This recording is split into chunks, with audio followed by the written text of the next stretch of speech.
Hey guys, इस प्यार को क्या नाम दूँ सीरियल के अपकमिंग एपिसोड की अपडेट आपके लिए लेकर आए हैं। सुजोल जो होती काव्या को बहुत डांटती है। वो कहने लगती है हर टाइम तू चाची की साइड लेती रहती, क्या ज़रूरत थी तुझे चाची को साड़ी देने की। तभी वो कहने लगती लेकिन ये तो अच्छी बात है ना। वो कहने लगती कि तुझे खाना ही नहीं दूंगी मैं, अब जा। यहाँ पर हमें दिखाया जाएगा घर के जो पुरुष होते हैं वो खाना खा रहे होते हैं। वर्ड जो होता है सुजोल से नाराज़ होता है। वही श्लोक जो होता है अपनी प्लेट को खटखटाता है ताकि आस्था उसे खाना दे, लेकिन आस्था जो होती है उसे इग्नोर करती है और वो अपना काम करने लगती है। श्लोक समझ जाता है, तभी सुजोल जो होती है वो खाना परोसती है श्लोक को। हमें यहाँ पर दिखाया जाएगा आस्था जो होती है ऑफिस के लिए निकल रही होती है, लेकिन अंजलि खुद टेबल को साफ कर रही होती है। गणपति आने वाले होते हैं इसलिए वो तैयारियां कर रही होती है घर के। तभी आस्था कहने लगती है सासू माँ ये आप क्या कर रही है। तभी वो कहने लगती है कि काम वाली है ना, तो वो 2 दिन के लिए बाहर गई है, घर की साफ सफाई तो करनी है ना, मैं और सुजल कर लेंगे, तुम ऑफिस के लिए जाओ। तभी जो आस्था होती है उसे बात बिल्कुल अच्छी नहीं लगती, इसलिए वो कहने लगती है कि सासू माँ आप रहने दीजिए, मैं कर लूँगी, ऐसा वो कह देती है। फिर अंजलि कहने लगती है ठीक है। वो किचन में फिर सुजल को बुलाती है। हमें यहाँ पर दिखाया जाएगा वहाँ पर श्लोक आ जाता है और वो कहने लगता है कि तुम्हें ऑफिस भी आना है, आज मीटिंग है, तुम्हें पता है ना। फिर ये तुम सब क्या कर रही हो। तभी वो कहने लगती है ऑफिस के काम की तरह घर के काम भी ज़रूरी है और हो सके तो कल मीटिंग रख लेना। तभी जो श्लोक होता है मन ही मन कहने लगता है ऐसा तो मैं नहीं होने दूंगा।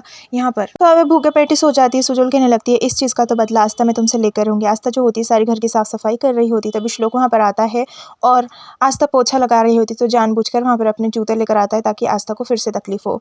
तभी वो वहाँ पर बैठ जाता है। तभी आस्था कहने लगती है ये आप क्या कर रहे हैं। तभी वो कहने लगता है क्या कर रहा हूँ, इसका मतलब क्या, मेरा भी घर है, मैं भी रह सकता हूँ। तभी वो कहने लगता है कि ऑफिस के लोगों को आइए आइए बैठिए। तभी आस्था जो होती है पोछा लगा रही होती है। उसे गिल्टी सा फील हो जाता है कि ऑफिस के जो सारे एम्प्लॉय है तो उसे ऐसी हालत में देख रहे हैं। तभी जो श्लोक होता है वो कहने लगता है अब तुम इतना काम कर रही हो, ऑफिस नहीं आ सकती, तो मैंने सोचा इन्हें घर बुला लूँ। तभी आस्था जो होती है सभी को प्रणाम करती है और वो कहने लगती है कि अब घर की कुछ जिम्मेदारियां हैं जो मुझे पूरी करनी है, बस इसीलिए मैं साफ़ सफाई कर रही थी। आप खड़े क्यों, आइए बैठिए ना। तभी सबके लिए चाय लेकर आती है, सभी को चाय परोसती है और फिर श्लोक से कहने लगती है श्लोक थोड़ा आप साइड हट जाइए ना। तभी आस्था जो होती है सभी को चाय देने लगती है। फिर उसे सिग्नेचर करने होते। जो श्लोक होता है अपने प्लान में सक्सेस नहीं होता, उसे इसी बात का गुस्सा आ रहा होता है कि आस्था फिर महान बन गई। यहाँ पर श्लोक जो होता है आस्था को पेपर्स पर साइन करने के लिए देता है। आस्था जो होती है पेपर को रीड कर रही होती है। तभी जो श्लोक होता है वो कहने लगता है कि मैंने पेपर रीड कर लिया। तभी वो कहने लगती है अब आधी हकदार मैं भी हूँ तो मुझे भी पेपर रीड करना ज़रूरी है ना।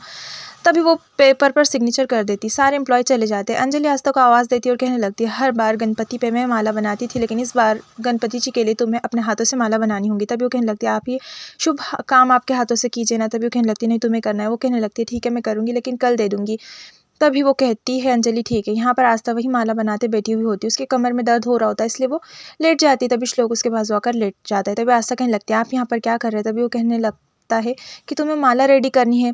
तभी वो कहती है कि जब आपने पूरी बात नहीं सुनी तो फिर पूरी बात सुन लेते ना, मैंने कहा है सासू माँ से कि मैं कल दे दूंगी। श्लोक उठता है, धक्के से सारे मन के जो होते पूरे घर में फैल जाते हैं। आस्था को बहुत गुस्सा आता है। तभी वो कहने लगता है कि अब तुम बैठकर बनाओ। श्लोक उठता है तो मनके से फिसल कर दोनों गिर जाते। हमें यहाँ पर दिखाया जाएगा आधी रात को जो काव्या होती जाग जाती है और उसे दूध पीना होता है, तो गर्म दूध के पतीले को हाथ लगाने वाली होती है। आस्था वहाँ पर आती है और उसे कहने लगती है मैं तुम्हें खीर खिलाती हूँ। फिर वो कहने लगती है कि चाची चाची मुझे कहानी सुनाओ ना। तभी आस्था उसे कहानी सुना रही होती है।